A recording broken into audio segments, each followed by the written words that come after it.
Hello to anyone who's out there. Welcome to the Friday webinar. And the delicious sounds of Bach. There's nothing quite like Bach. And we're thundering in.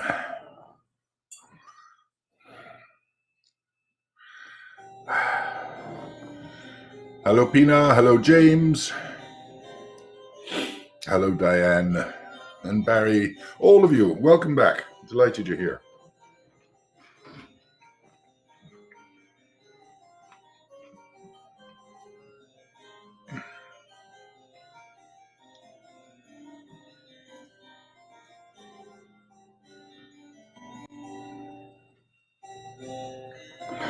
I'm just remembering to turn off my phone.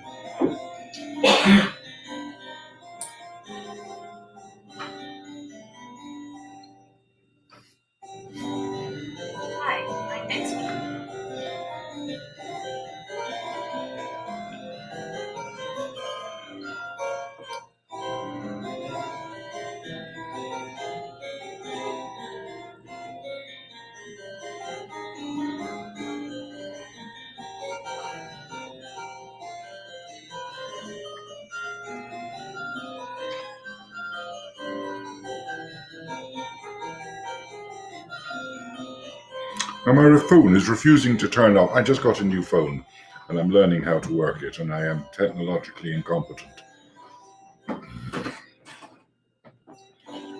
I'll get rid of it.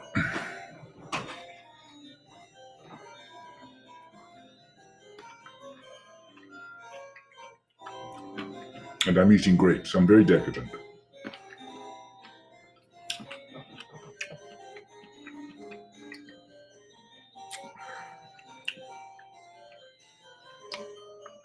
Hello, Joan. And I do know where, yes.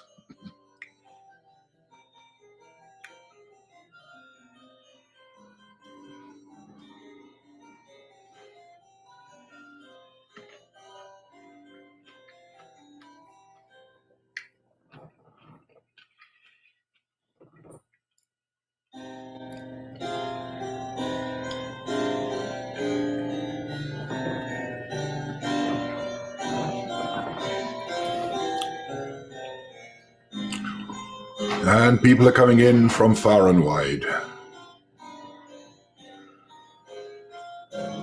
Always good to hear.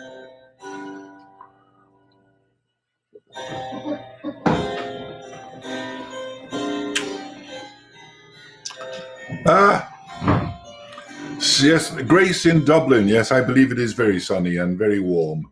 It's very warm here, but not quite so sunny. In fact, it's warmer, but not quite so sunny. Sláinte, James.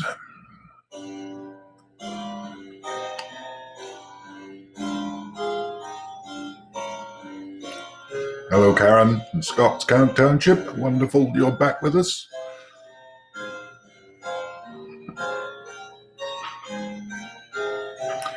And Jackie up in the heights of Swisshelm Park. Very nice. I like it up there. I nearly bought a house up there.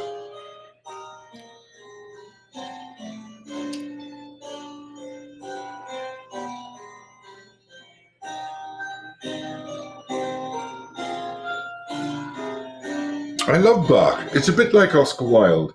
It sounds so easy, but it's much harder to do than you'd imagine. Tricky.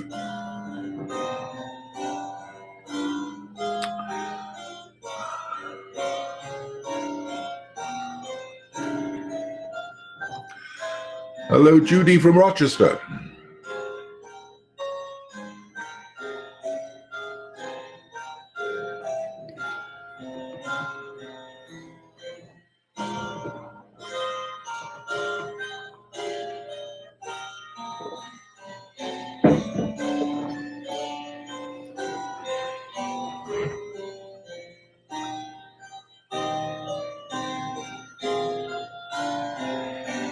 Nicola in Cork. Yes, it is. Isn't it amazing? De Profundis is the most remarkable piece of writing. And had Oscar got his wish, we would never have seen it.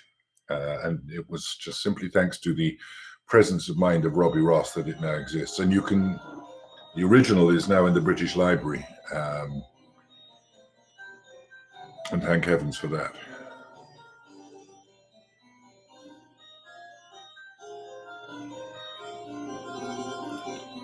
Kel from Birmingham, Alabama. Welcome.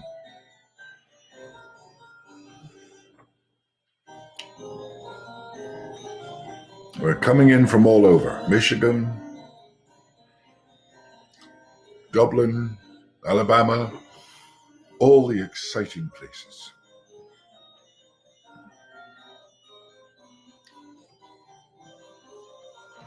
I hope the summer is turning out to be reasonably pleasant, even though we're all trapped in our homes and only now beginning to get a little bit of liberty to go out and not mix generally with everybody. But at least we're healthy. Hello, John from Toronto.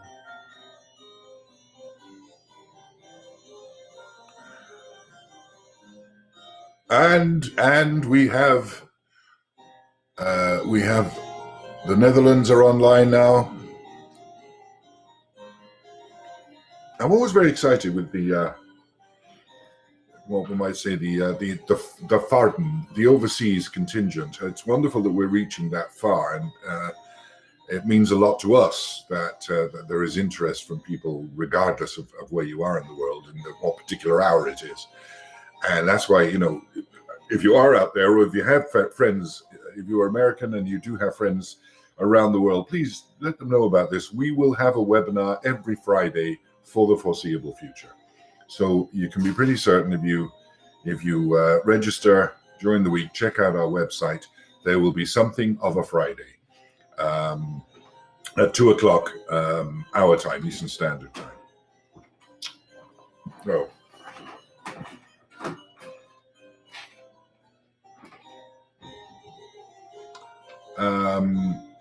No.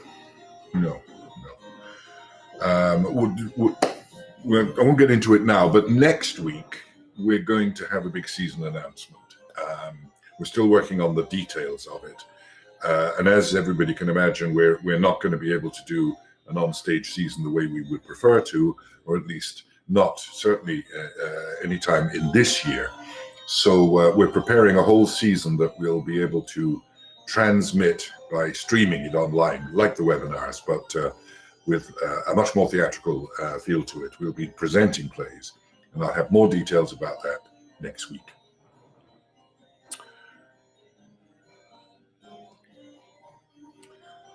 Magda in San Antonio, hello. Alma from Jacksonville. As I say, the more you can spread the word for us, the happier we'll be. So if you have friends anywhere in the world who might be interested in our webinars, and we're leaving, after next week, we're leaving Oscar Wilde, we're moving on to other things. We'll be having a little look at James Joyce. We'll be having a little look, I think, at the Algonquin Circle. And then we're going to have a month of Shakespeare. But there will be other things coming up. And as I keep saying, if there's anything, any topic, anything theatrical that you would like us to give a webinar on, just let us know and we'll do our very best to serve that interest. Louise, you got Salome on Kindle for 99 cents. My goodness me, extravagance beyond measure. The best 99 cents you will ever have spent, I promise you.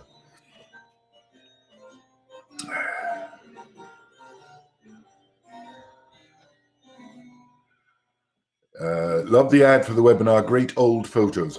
Not that old. I'm in them.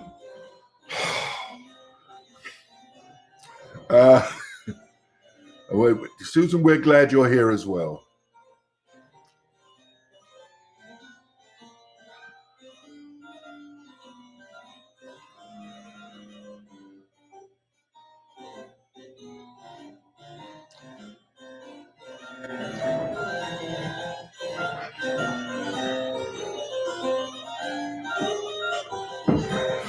Somebody asked me, actually, what do I drink in that mug? And it really is coffee, I promise. It's far too early to be drinking anything else other than champagne, and I can't afford that at the moment.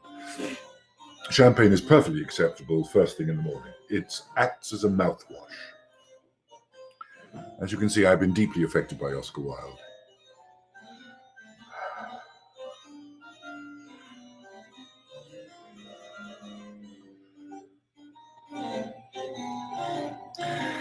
Yes, Craig, a complete work of Oscar Wilde is a very good thing to have, because it does give you the opportunity to read not just the plays, but some of his journalism, some of his longer articles, some of his philosophical writings as well. So I recommend to everybody, get a good complete works of Oscar Wilde. You won't regret it, and it's one of those things that you can constantly dip into.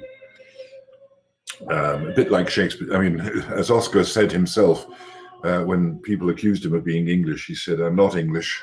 I am an Irishman condemned to speak the language of Shakespeare and the Bible." But to my mind, if you have Shakespeare, the Bible, and the complete works of Oscar Wilde, you're doing okay. You will learn an awful lot about literature and language. We refer, of course, to the King James Version of the Bible, of which we do suspect Shakespeare was one of the writers. Craig, I can promise you champagne does taste a lot better than hydrogen peroxide. There are certain mouthwashes that one should never go near, but champagne is not one of them. Guinness as a mouthwash in the morning is just a little too early as far as I'm concerned. After all, there's a world of difference between a light glass of champagne and a pint of Guinness.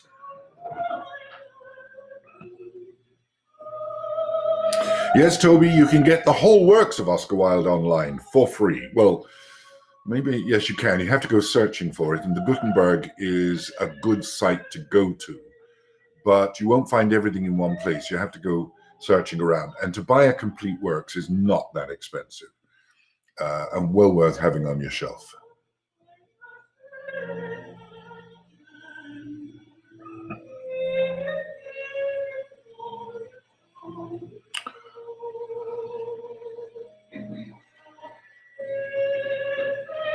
It's not actually the opera. It's actually, that's some Bach being sung in the background. Next week, I hope to have some Salome music, both from the opera and from another production. But I didn't get time this week. I've been extremely, I know it's ridiculous. I've never been so busy as since this lockdown was imposed. So next week, I hope to have some real Salome music for you. This is just Bach, merely Bach. But anyway, I think it's time we sort of made a start, so we will condemn Bach to silence and make a start on Salome. Why have I chosen to talk particularly about Salome? Well, in a way, I've always viewed this as the forgotten masterpiece of Oscar Wilde. I said before, I think I said last week, you know, most people will know, almost anybody who's been to the theatre will know about The Importance of Being Earnest. It's probably the greatest single comedy ever written. It is so perfect in its structure, in its style, in its language, in its plot, in the satire that it is riddled with. I would be very hard pressed to find a more perfect comedy than The Importance of Being Earnest. There are three other plays, and in order of well-knownness, if you pardon that terrible construct, Lady Windermere's Fan, which is both a comedy and a social satire, and probably the next most well-known, and certainly in Oscar's lifetime was his most popular play. And yet it was a play about the fallen woman, which was, of course, de rigueur. One did not discuss fallen women. They were not appropriate to society. And to be the daughter of a fallen woman could destroy you, and indeed everybody around you, if it were known. The next most popular would be An Ideal Husband, and that is a play about political and economic corruption. The idea of a politician taking a bribe for information, especially in his youth, and then suddenly becoming possibly eligible for very high office, for ultimate political power. And then the blackmailer turns up, because the blackmailer always turns up. And he's the other of those what I call the four most known of plays would be A Woman of No Importance, and that is about illegitimacy and the corruption of the aristocracy, who are perfectly happy to go out and create illegitimate children, but have no intention of supporting them, protecting them, or indeed looking after the poor, misfortunate young women who bear them. So that again is a play about corruption. You have, I suppose, in a way, three plays about corruption, and one about class. And these represent the major canon of his playwriting. But there was this fifth play, and he wrote many other plays, Duchess of Padua and various other things. They were his experimental period when he was discovering himself as a writer. And he wrote verse drama. It wasn't great. Although I am an avid, lifelong, passionate fan of Oscar Wilde, I have never, with some exceptions, been a huge fan of him as a poet. I always say, when he won the Ravenna Prize for poetry, got the name of the poem was called Ravenna. The name of the prize has just gone out of my head. But when he won it, I always thought that the rest of the entries that year must have been pretty terrible. Not a great fan of his poetry, with one or two exceptions. But his capacity for the prose poem was unparalleled. And when he wrote his stories, and I mentioned a couple of them, and part of the new season, we're going to be recording some of those stories as if they were radio drama, and we'll be you can download those at your leisure later in the course of the year. But his use of prose was beyond compare. He was described on more than one occasion, and I think it was Bosie Douglas who coined the phrase, as the Lord of Language, and so he was. His understanding and mastery of language was quite miraculous, and I think it was to do with the fact that the brain, his language brain, was influenced by his knowledge of not just English, but of conversational French, and also Greek and Latin, both of which he was extremely proficient in. So for him, the word was more than merely letters on a page or a noise that came out of your mouth. He understood that, in fact, there are two languages, the one that we write and the one that we speak. And we learn both from childhood. And how we learn the one that we speak is very often simply by listening. That's why we end up with the accent that we have. That's why we end up with the vocabulary that we have, because we've learned it by osmosis. We've absorbed what's been said to us. Oscar was, from a very early age, absorbing the language of the intelligentsia. He was absorbing the language of conversations between the great meritocracy of Dublin in his mother's salon. He was absorbing language from Trinity College and then from Oxford. He mixed with highly intelligent and highly artistic people all his life. So he absorbed language almost like a sponge, and had the kind of brain that could convert what he absorbed into a sort of perfection. His capacity with the epigram being a perfect example of that. His capacity to do these wonderfully witty reversals in the way that work is the curse of the drinking classes. His understanding of the nature of sound. And some of these points I want to raise when I ask you to go and read Salome, which is really what this exercise is about. 2 webinars on why you should read Salome.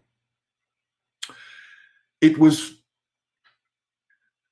in 1988 that I think I would say that the 2 most important things in my theatrical life happened. And one of them was that I was cast as Pozzo in this amazing production of Waiting for Godot that we continued in repertoire for 20 years at the Gate Theatre, directed by the remarkable Walter Asmus, firsthand from the brain of Samuel Beckett. And to play that role for 20 years was the most extraordinary experience. But in that same year, and for the same 20-year period in the repertory that we had, I was cast in the role of Herod in Salome. And this production, which was directed by Stephen Berkoff, very, very strange genius. I think I would use the word genius quite deliberately. But he himself was a disciple of the French mime artist and teacher Jean Lecoq. And the entire production, which had been commissioned by the Gate, we were put into it, was to examine the play. And what Berkoff achieved was an examination of the play as Oscar himself had kind of envisaged it. So we took a play. If you read the play, you can read the whole thing in 47 minutes. I know this as a fact. When we staged it, it took 2 hours, some little over 2 hours to perform, because we obeyed the dictum of Oscar, which was to value every word with its own beauty, to present the piece as one of the best descriptions I recall was a critic when we played the Edinburgh Festival, 1989, saying it was like watching actors walking through honey, that everything had a slowness, a stillness within it. Every gesture, every movement, every single word had this delicacy of approach. So when we did this for, as I say, 20 years, and also it was the very first play that I directed in Pittsburgh for PICT, was Salome, a slightly different physical concept, because with Berkoff's blessing, I had re-choreographed a lot of it in the original Dublin production as time went on, and then re-choreographed it again for PICT. But still with that same adherence to what I believe and what Berkoff believed was Oscar's understanding of the nature of this particular piece of theatre. To my mind, it's the closest thing to an opera that Oscar ever wrote, because it is a prose poem, and the way he uses language, and I want to explain a little of that, the way he uses language is a music unto itself, and will arrest you in the way that opera will arrest you, by doing things that opera does: repetition of phrase, repetition of sound, using the sound itself to create mood and character and all of that. That it is the unification of the voice with the word, the written word turned into sound, that makes this a most magical piece of theatre. So anyway, he first published it in French. He wrote it in French, and it was published in France in 1893. It was then published in English in 1894. The original translation was done by Bosie Douglas. Oscar was very polite to Bosie, but didn't like it, and eventually retranslated it himself.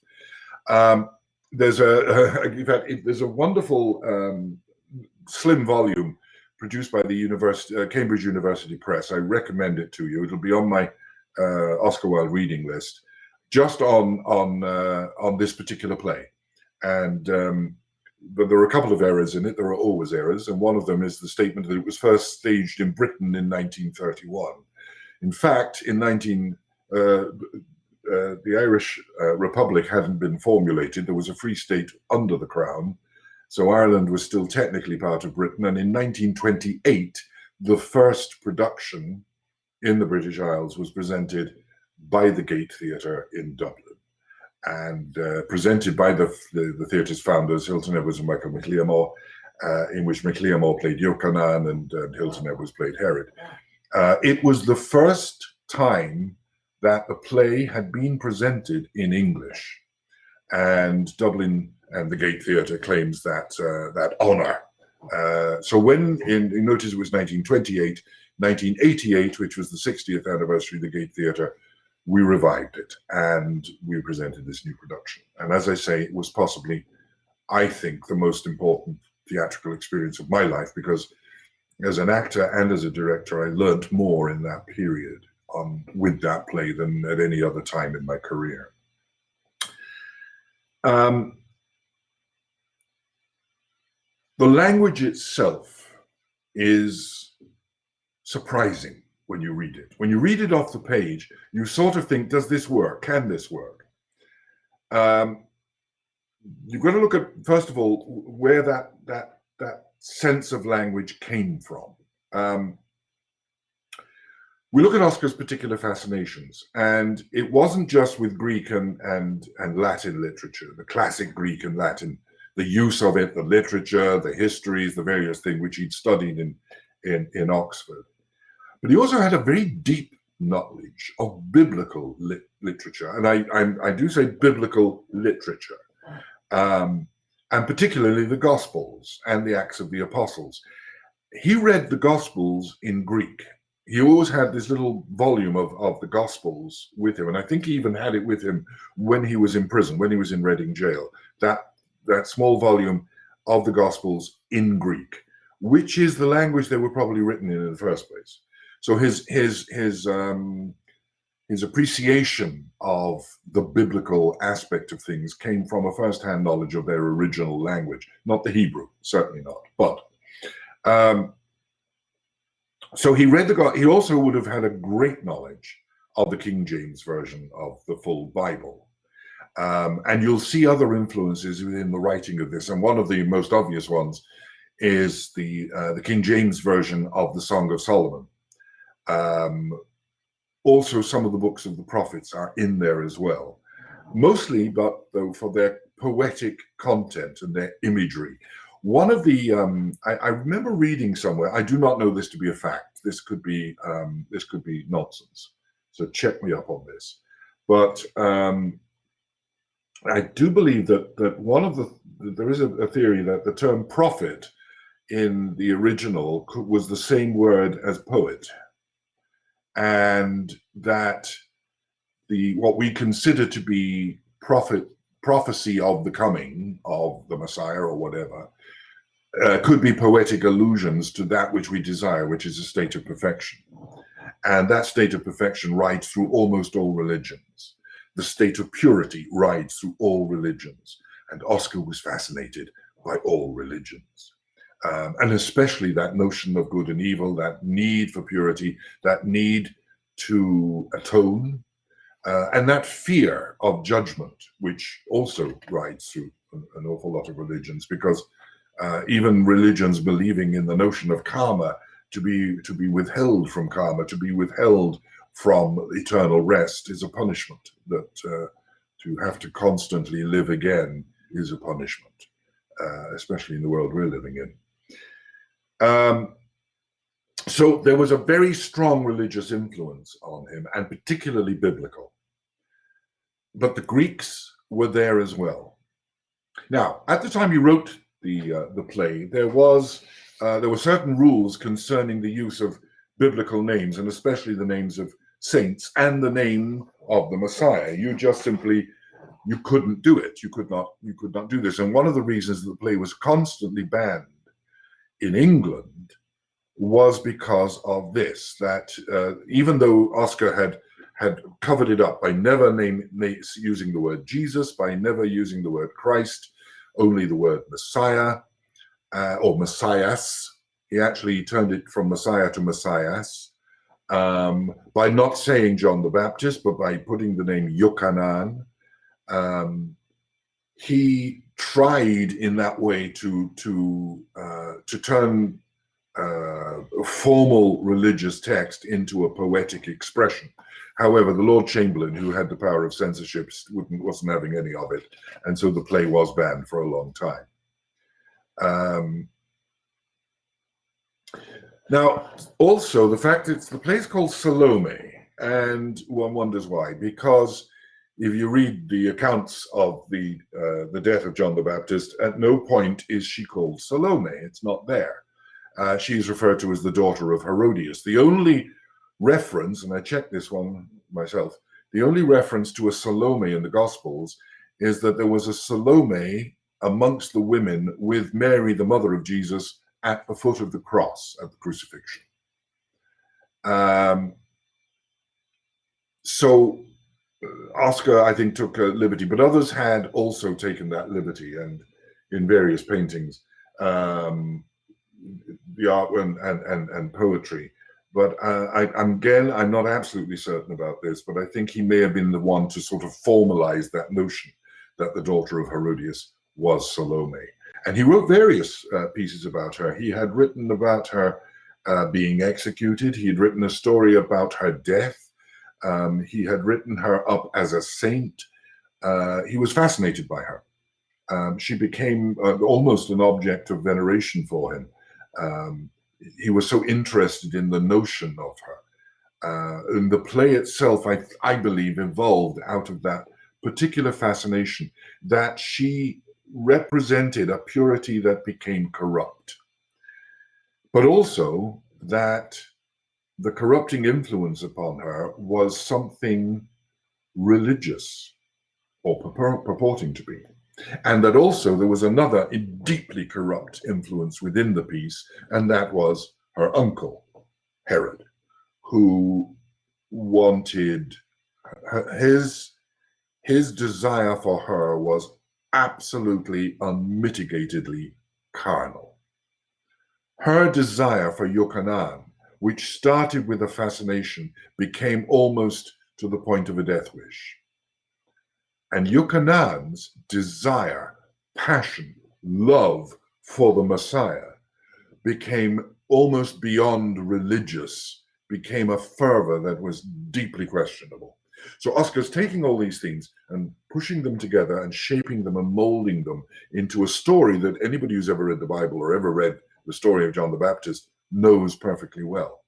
And out of it creates this relatively short one-act play that is a word opera, that is a treatment of a use of language to create a treatment of what could just as easily be a piece of Greek mythology as it is of Christian record.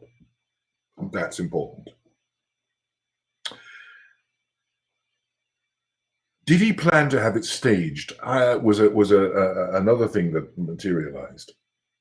And yes, I think he did. I don't think he ever wrote anything in a theatrical form that he wouldn't want staged. And his original plan was that the most famous actress in Europe should play the role of Salome, and that was Sarah Bernhardt.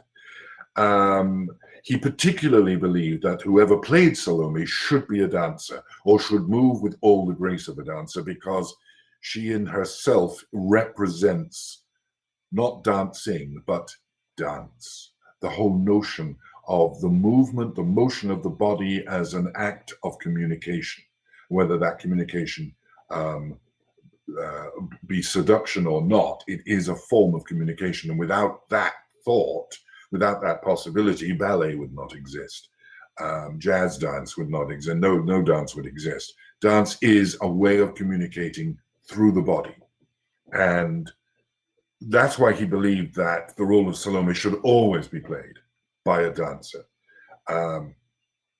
One of Sarah Bernhardt's concerns about the play, and one of the reasons that she eventually didn't do it, they did actually start working on it, was that she believed the play was ultimately not centered on Salome, but on Herod, even though Herod's actually not part of the action for the first third of the play, and Salome's final monologue, which is quite magnificent, it's up to anything that Shakespeare wrote, is the climactic center of the plot.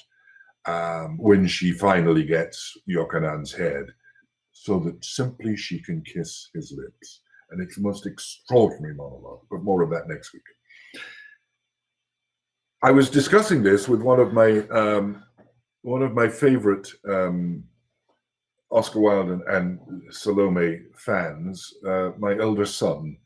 And one of the things that he did, one of the ways he described the language of this play was it's almost like language pornography, which it is. He uses words to seduce your mind. He uses words to suck you in, to embrace you, to wrap around you, to make you feel warm and gushy and gooey and ooh.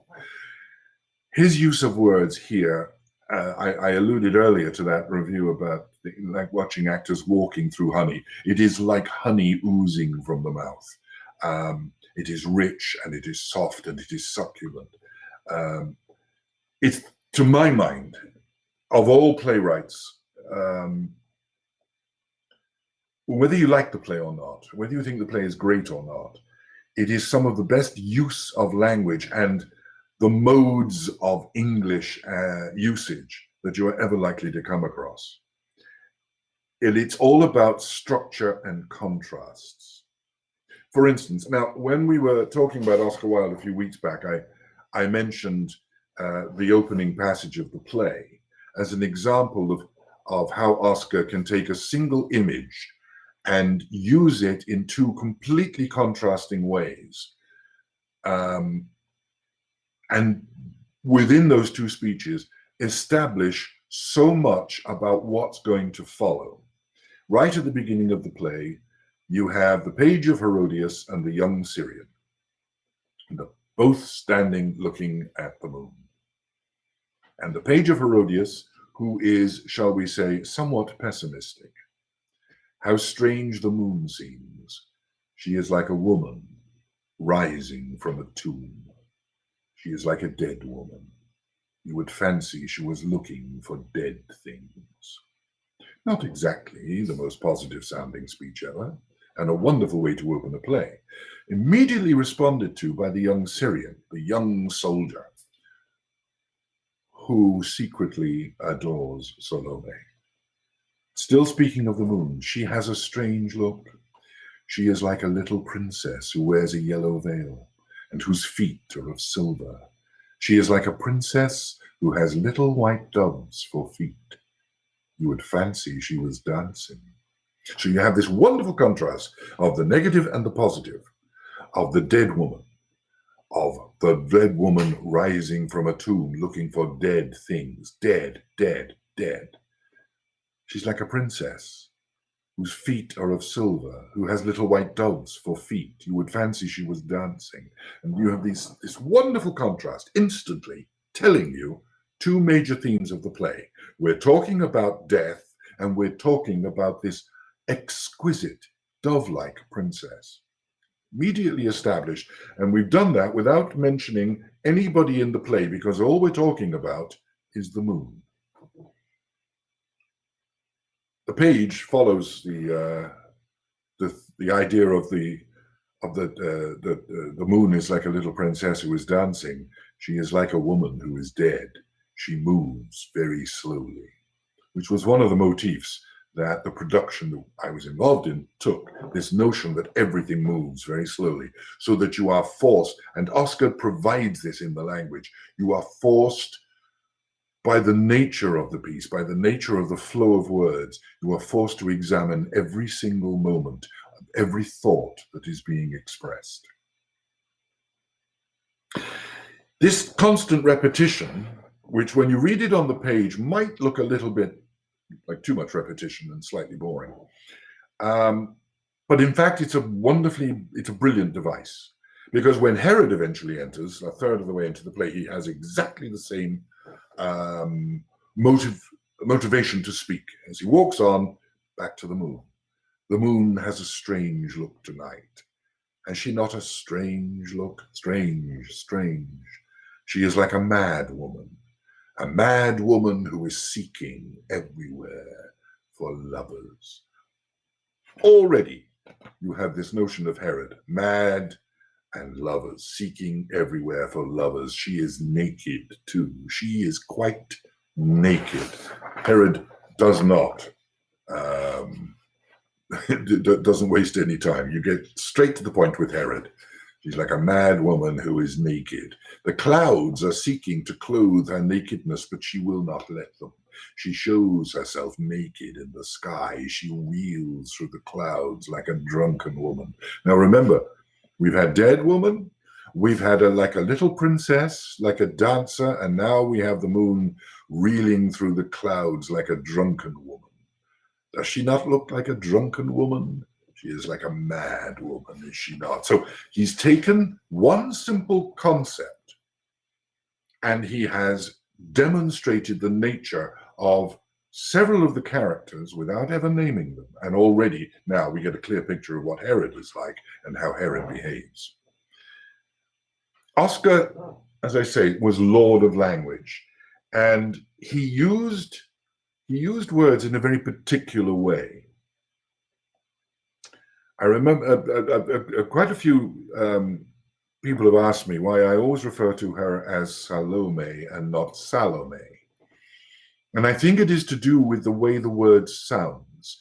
In fact, when I was directing it here way back in 2008, the actors asked me that, and I said, because Salome is a very flat sound. Salome. Yeah. Salome has much more, dare I say, sex to it. It's something that is much warmer, much more embracing, much softer. Salome is not soft. Salome is. Salome is not enticing. Salome is. And Oscar always used sound. Onomatopoeia was deeply important to him. Not only that, so was alliteration and the use of repetition. And you can see, the moon, dead, princess, mad woman, naked, she reels like a mad woman. He uses repetition all the time, but he uses it with tremendous sense of rhythm. Even though it is not in verse, it sounds like it is. It is a prose poem. And the rhythms within the lines are quite magical. I carried out the exercise once of writing the play out, not sentence by sentence, but by hand, thought by thought. And it was like seeing a snake shaping itself on the page. It was quite extraordinary. And I think that's the way his mind worked. I think his mind worked visually with words. He saw what the words were, not just the written word, but what the sound and the shape and the alliteration and all of those things. I believe he could see the sound coming to you. And I certainly know that when we presented the play, that a few people actually alluded to that as a notion, that it was like the words were coming from the stage towards that. You could almost see the words coming at you. And I think that's what Oscar wanted. I think that was the way he used those repetitions. I mean, when Herod has just arrived and he walks across the stage and slips, and it's because the young Syrian had killed himself there. I have slipped in blood. It is an ill omen. It is a very evil omen. I have slipped in blood. It is an ill omen. It is a very evil omen. You didn't need to have that repetition. But without it, I have slipped. It's an ill omen. Or I've slipped in blood. It's a very evil omen. It is the very exercise of repetition that gives it its majesty, that gives it a compulsion, a need to watch, a need to listen. Look at this one. The young Syrian talking about Salome, having seen her. Again, the use of alliteration, the use of onomatopoeia, the use of repetition. The princess has hidden her face behind her fan. Her little white hands are fluttering like doves that fly to their dovecots. They are like white butterflies. They are just like white butterflies. To say it once, to say it twice, makes you think, makes you listen. The Page of Herodias. What is that to you? Why do you look at her? You must not look at her. Again, same thing. Why do you look at her? You must not look at her. It could just as easily have been, why do you look at her? You must not. But no, that look at her, telling us, repeating to us, he cannot stop looking at her. And suddenly that picture, that image has grown in your mind. Remember what I said about this is like a word opera, and that's exactly what it is. The music of the word is compelling you to take on board the image, to absorb the image, to make that image live inside your imagination. Again, the princess rises. She is leaving the table. She looks very troubled. She is coming this way. Yes, she is coming towards us. How pale she is. Never have I seen her so pale. And he's building these images. You're looking at it happening, but the words are implanting what you're seeing deeper into your imagination. And if the words are given the time they need to express themselves, then that will build a picture in your mind that is not merely what you see, but greater than what you see. She is like a dove that has strayed. She is like a narcissus trembling in the wind. She is like a silver flower. Again, building this image of her, but the image that Oscar is building is one of innocence and purity. Every reference to Salome by the young Syrian, by the page, by everybody else up to this point, every image is something so pure, like the Virgin Moon. And the Virgin Moon is a Greek image. It comes from Diana, the huntress and virgin. Salome says, we're having left the banquet, I will not stay, I cannot stay. Why does the tetrarch, that's Herod, look at me all the while with his mole's eyes under his shaking eyelids? It is strange that the husband of my mother looks at me like that. I know not what it means. In truth, yes, I know it. And that simple set of images with wonderful use of rhythm and words, I will not stay, I cannot stay. She only needed to say, I'm not staying. But no, she has to repeat it. It has to be impinged into the imagination. So, it's like a staple gun saying, get this image, get this image. I will not stay, I cannot stay. Two different modes. One is a refusal, and one is the simple fact that you cannot do it. Why is he looking at me with his mole's eyes under his shaking eyelids? Not a nice picture of Herod. I always imagine Herod as being an extremely large, unpleasant, white slug,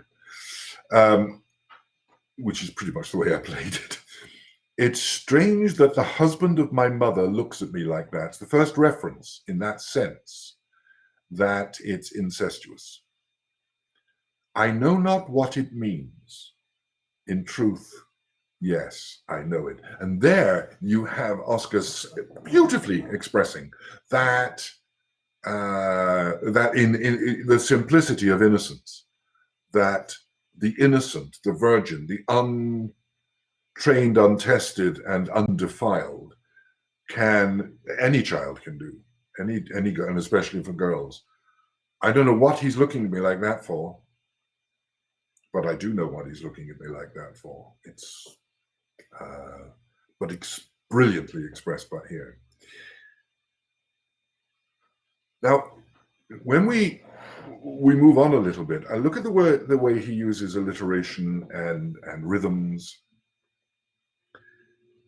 She has come from a banquet where and it's like, it's head of state, all the foreigners, all the ambassadors, everybody's around, they're all drinking, they're all behaving obnoxiously, and she has a go at all of them from her innocence. Within there are Jews from Jerusalem. The alliteration is deliberate. Jews from Jerusalem who are tearing each other in pieces over their foolish ceremonies.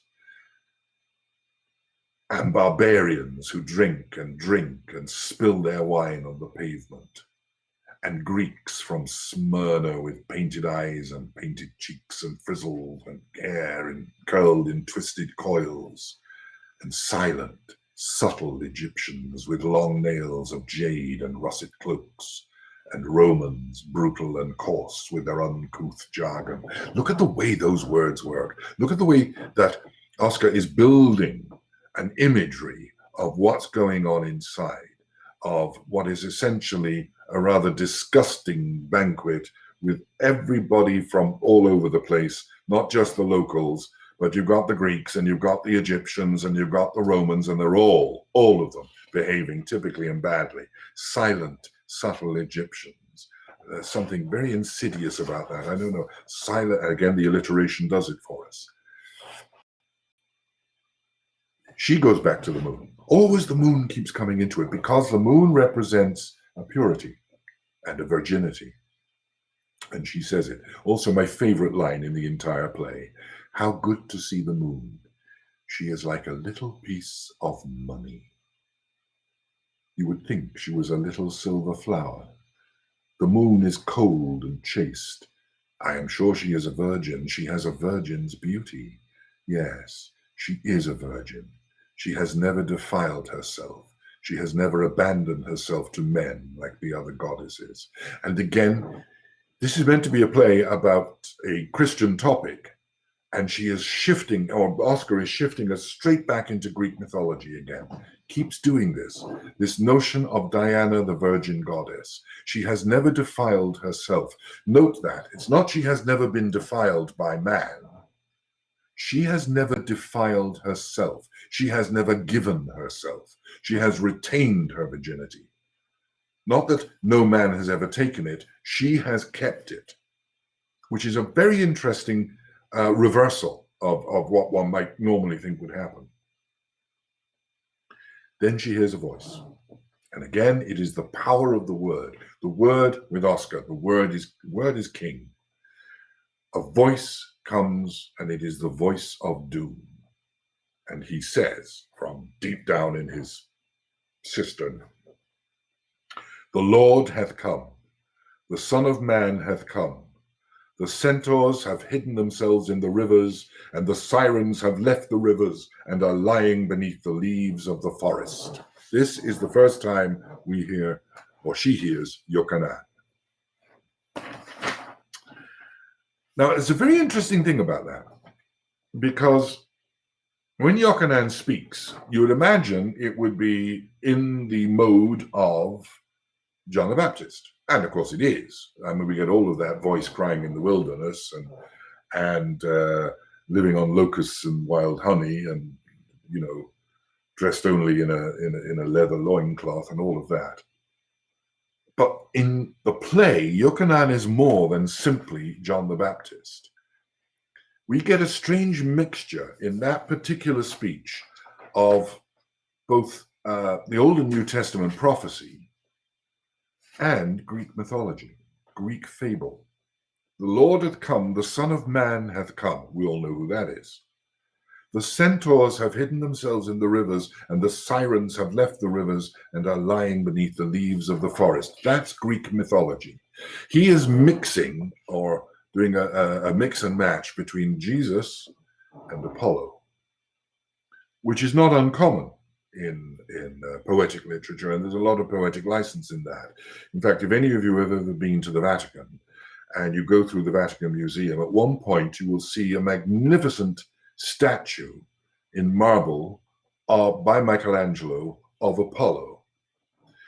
You work your way through the Vatican Museum, and eventually you come out into the Sistine Chapel, and when you're there, you look up at the altar, and the great altarpiece with Christ ascendant, and it is exactly the same person as the Apollo statue.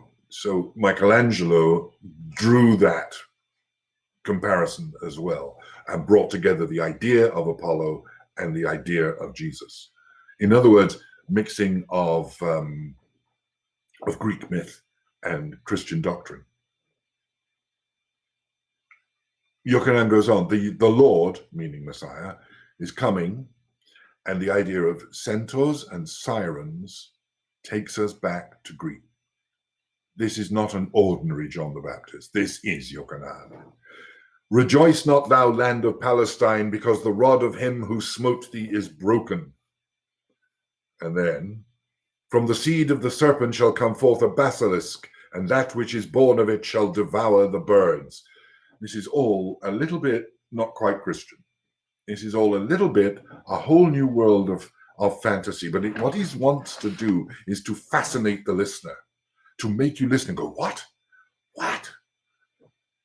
It's a kind of word usage that is entirely seductive to the uncorrupted mind, to the uneducated mind, not educated particularly, but to the mind that is still pure, that has not been influenced, that has not, as she says about the moon, She has not surrendered herself. This mind has not surrendered itself to anything yet. It is uninfluenced. It maintains a kind of virgin purity. But with that kind of word, with those kind of ideas, suddenly the uncorrupted mind, the innocent mind of youth, can suddenly become completely and utterly enthralled. And if you don't believe that, then, and that it has always been that way and still is, the truth of that you can find in every teenager who runs off with the first cult leader they find. It is that blind fascination in the power of the words that leads us to Waco and to Jonestown. That's the kind of corrupting power that words can have, that you believe what is said because the words convince you. Not the philosophy necessarily, the power of words. And that is what Oscar is utilizing here. She hears, and having heard him for the very first time, her first response, what a strange voice. Not what a strange idea, not what a strange philosophy, not what a magnificent sense of religious, no, what a strange voice. I would speak with him. And each time she listens to Yochanan, she hears a voice of one seeking out and condemning corruption. And corruption is the major theme of this play. He talks, apparently metaphorically, he talks, where is she who's given herself to the young men of Egypt? Whose shields are of gold, whose helmets are of silver, whose bodies are mighty. Bid her rise up from the bed of her abominations, from the bed of her incestuousness, that she may hear the words of him who prepareth the way of the Lord, that she may repent of her iniquities, though she will never repent, but will stick fast in her abominations. Bid her come, for the fan of the Lord is in his hand. Now, this is John the Baptist, but this is, to the young and innocent mind, this is glorious, because she knows what he's talking about, or who. Her reaction is absolutely brilliantly expressed by Oscar. He uses words so perfectly, and he uses a word that we have undervalued. There are an awful lot of words that we've undervalued. For instance, we've undervalued the word fabulous. Fabulous is now, how was breakfast? Oh, it was fabulous. No, worthy of fable, of such magnitude. Tremendous. Oh God, how you have a tremendous headache? No, tremendous. The size of Mount Everest. We use words, we've cheapened and diminished them, but these words are so powerful. And when she has heard that condemnation, and she knows who he's condemning, but he is terrible. He is terrible. Terrible. That which terrifies. It's a brilliant use of word, but that's the way he deals with it. It is constantly a use of words to instill in your imagination a picture, to allow words themselves to become a physical, majestical demonstration of the power of thought and the power of ideas. Ideas do not exist without words. Words are the only mechanism we have to truly express them. That and dance. And dance, which I'll come to again next week, is another tremendously important aspect of this particular story. But what I'm, just to conclude for this week, because then we've got some notices and a couple of other words. As you read the play, as you examine the text, read it aloud. I've said this to you before about when reading, especially for theater. Read it aloud and read it slowly. Don't rush it. If you read it slowly, aloud, and start to savor and enjoy the very sound of the words, because that's what you should do. One of the, I think, the moral lessons, and it's in all of Oscar Wilde, but particularly in this play, it is not merely the written word that demonstrates its power or its potency. It is the spoken It is the spoken word that does it. It is the way, it's the way you say it. It's the way you tell it. And every word can have a multitude. And if you, again, a simple example of that I often use as an acting lesson, one of the words that we most misuse and use so much, four-letter word, L-O-V-E. God, I'd love a drink. I love your cupcakes. I love that little puppy. I love you. One word with a multitude of meanings. It is not the spelling that does it. It is the way you say it. It's the use of the sound. And sound is how we truly communicate. What you're learning when you read this particular play of Oscar, you are learning the use of sound as a mechanism for communication, as a mechanism for the flow of ideas. So anyway, next week, we're going to look at the seduction, the two seductions, the seduction by Yochanan of Salome and the seduction by Salome of Herod, and how those two images work and the potency of the use of language and of a dance, one dance, to change the world. So,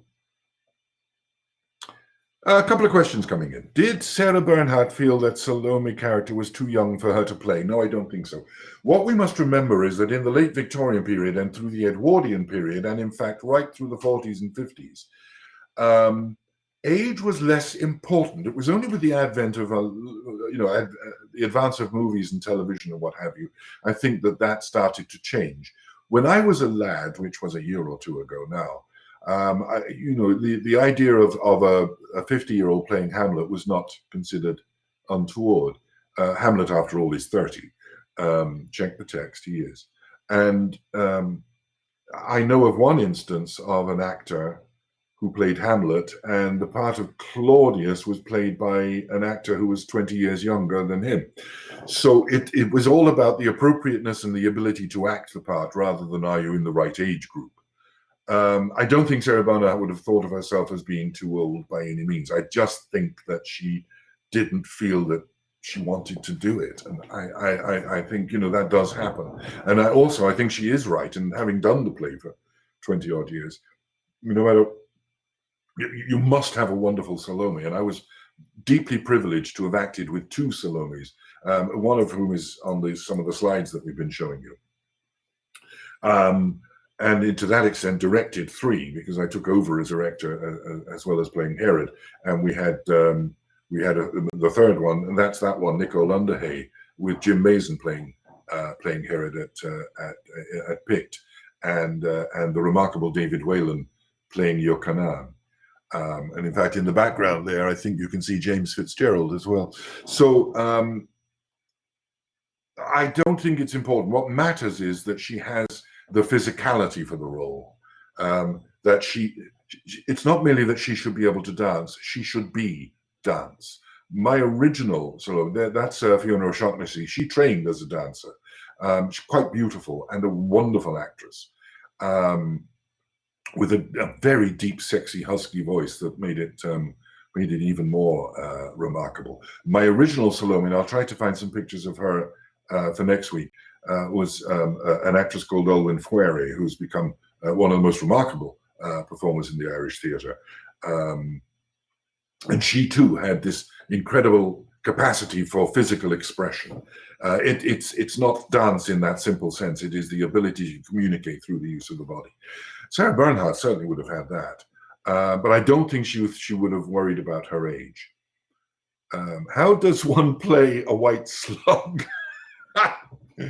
Oh God! Well, when we did it, one of the motifs that we did was that we all wore the black, and so everybody was in tuxedos. I was actually in a tailcoat, a black tailcoat, and as you can see from the photographs, without collar.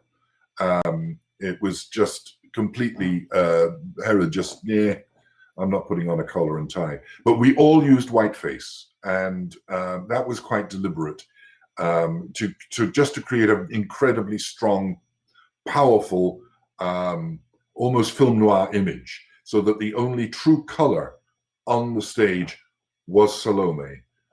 She stood out from amongst all of us. Not the entire chorus, as you see in tuxedos. Herodias is in a similar, very, very dark blue dress, but Salome is the one who stands out. She is in almost like in a color of innocence. So that was the logic behind that. How do you play a big white slug? Because he is narcissistic, he is arrogant, he is all-controlling, he assumes absolute authority, and he is terrified of God. He's terrified of being found out, of retribution, of divine retribution. And at the end of the day, he has an ultimate power of life and death, and that which finally, it's that same thing of and drawing no illusions here, that which he cannot eventually control, he must destroy. It's his only solution. And that is why the end of the play happens the way it does. So with white face, white hands, a white shirt, and that degree of slug-like complacency and self-satisfaction, I found it rather easy to play a big white slug, to be honest.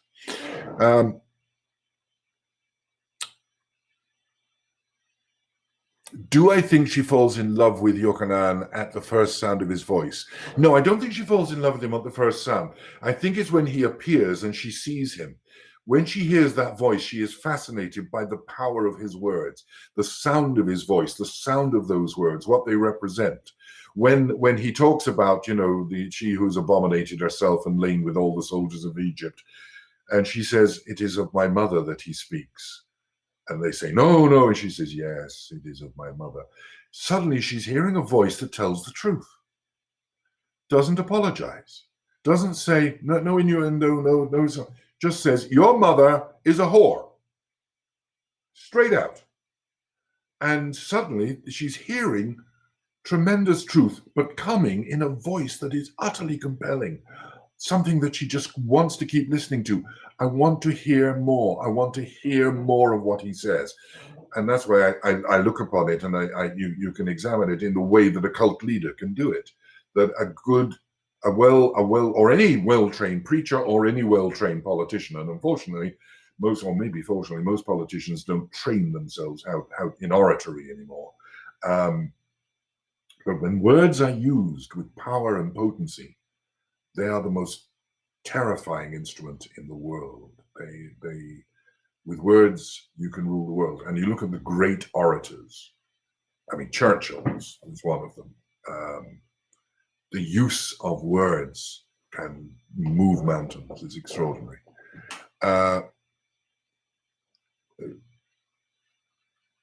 Oh yes, very good question about the challenge that might have been presented by translating something so deeply saturated in the sound of words from French to English. It's a very good question, and actually it's one that I pondered. I mean, I think that, you know, the opening line of the play sounds better in French. I mean, in English it is "Look at the moon," as opposed to "Regarde la lune," and in French it just sounds better. But Bosie was no mean user of the English language, and he did write poetry. He wasn't an Oscar Wilde, but he did have A, extremely good French, and B, very good English. So his translation, although a little too literary, was pretty good. Oscar then altered it, but still gave Bosie credit for it. I think it's a bit like Beckett. When Beckett wrote Waiting for Godot, and it was En attendant Godot and Fin de Partir, he wrote the plays in French. He then wrote the plays in English. So he wasn't doing a literal translation. He was writing them again in English. And I think Oscar did the same thing with Salome. He wrote it in French, and then he wrote it in English. I actually have the original publication in the Methuen, Robbie Ross's complete works. I have the volume that that has the French in it. Now, my French is really terrible, but I can see occasionally looking at it that sometimes in French it's better, and usually in English it's of an equivalence. So I think it is, again, it's not that he translated, but he wrote it again, looking for the words that would do the same function. I hope that answers your question.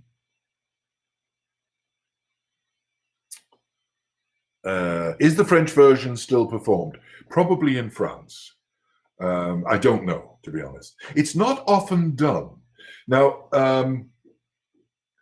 there have been, it's been done more frequently. I mean, our production, we took to the Edinburgh Festival, and it really rocked the festival. We were in 1989, we were the smash hit of the Edinburgh Festival. Berkoff then went off to do a new, the same production, but he played Herod. That was where we parted company, and I went on with the Gate production, and he went on with his. I did a lot of re-choreographing, which had his blessing. He then came and saw some of what we did and changed his and things. So there was sort of a symbiosis between the two productions. Al Pacino did a production. Not a happy experience. I mean, some of the work that Pacino's done on stage has been phenomenal. This one was not a happy experience because I think he tried to make it naturalistic. And the one thing that this play is not is naturalistic. It's almost impossible to deliver these lines in any sense of naturalism. But I don't think it's done very often. As I say, we did a production back in 2008, and I am going to do another production of it in the next 2 or 3 years because I think it's worth seeing again. Certainly when we did it back in 2008, an awful lot of people came 2 or 3 times to see it. It was it does have that potency as a play. Would I comment on the Strauss Opera? Yes, Strauss Opera is fascinating because the libretto for the Strauss Opera is basically the play. And when we were in the Edinburgh Festival, we played the Lyceum Theatre, and in Leith, just down the road, there was a production of the Strauss Opera as well.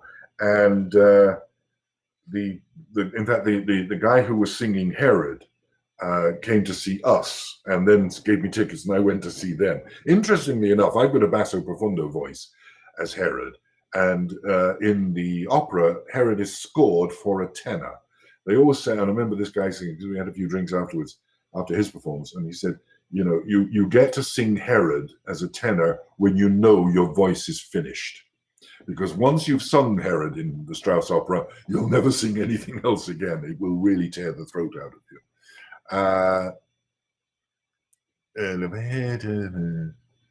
Oh yes, thank you, Grace. Yes, that was, yes, she's talking about, she saw it in Dublin, and there is a pause, a moment. In fact, there's a photograph that we have up there of me kneeling and Salome on the floor, and that is the beginning of the longest pause in theatrical history.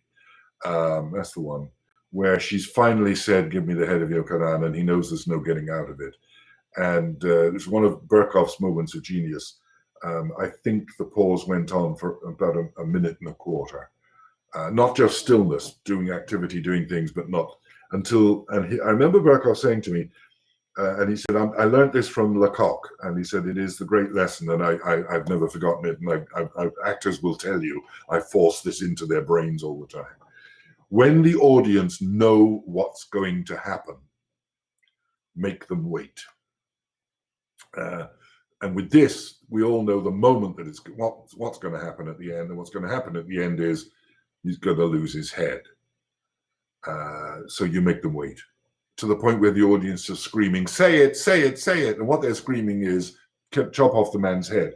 So the sense of guilt in the audience when Herod eventually says, "Let her be given what she asks," and the relief is overwhelming. So that was the moment, Grace. Thank you for reminding me.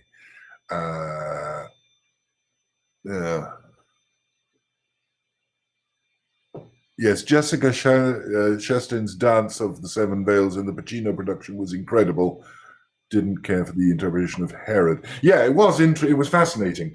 I'll talk more about the dance next week. In the opera, very often it is done as a dance of the Seven Veils. She gets naked. In our production, she didn't, but she was in your mind, because the the true place where the dance takes place is not in front of the audience. It's in the mind of Herod. It is what he sees rather than what everybody else sees that is what matters. She is fulfilling his sexual fantasy. However, we'll talk about that next week. We're coming to the end of our time. In fact, we've overshot our time as usual. A couple of little housekeeping notes. Last week, very interesting. Last week's trivia question, there isn't one this week. We'll have one in a couple of weeks' time. Last week's trivia question, after Oscar was convicted, what was the first prison he was taken to on remand? And a few people said Pentonville, which is not the first prison he went to. He did go there and then on to Reading Jail. The first place he was remanded, and absolutely nobody got this. There is no giveaway this week. First prison he went to was Holloway, which then became the women's prison in London. So you failed, the lot of you. As I say, I'm not going to do a trivia question this week, but we will be starting a series on Shakespeare in about 3 weeks' time, and we'll go back to trivia questions when we get to that, and they'll all be about Shakespeare. What else do I have to say? Thank you for staying with us. It's so encouraging. I feels like I'm inviting the world into my living room every week, and I love you all, and I'm so glad that you have stuck with us and you do stick with us. As I say, next week I will briefly announce our plans for the next season, and because our plans for the next season are pretty much going to be online, it means everybody, no matter where you are in the world, are going to be able to take advantage of it. We're going to have radio-style plays. We're going to have staging of plays that we will have a video down streaming of. So you'll be able to see everything that we do. And we're also going to do, as I've said before, poetry recitals and all that kind of thing. We're going to stick with you right through this, even though there may be an ease in the lockdown and there may be a second wave. Let's pray there isn't, but there may be a second wave coming. We're going to be here for you. PICT is your company. You are part of our family. I want you to be there for us because we're going to be there for you. On that one topic, can I just remind you, we want to be able to support not just ourselves and keep the company going, but we also want to be able to help and support our actors too. Because at this particular time, one of the forms of art that is almost impossible to make a living by is acting. Everything is shut down. We will be trying to give as much work to professional actors as we can over this coming season by whatever means we can do it. To do that, we need your continued support. So please, please, please, if you can donate anything, no matter how much, every single dollar, euro, pound, or whatever your local currency is, I'm not going to get into Polish currency again, it got me into fierce trouble.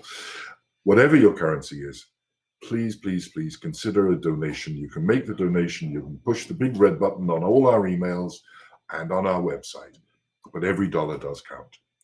And that's it for this week. I will see you all next week. I hope you're still with us. I hope you join us. And I hope you tell all your friends to join us too. Thank you for that. Bye now.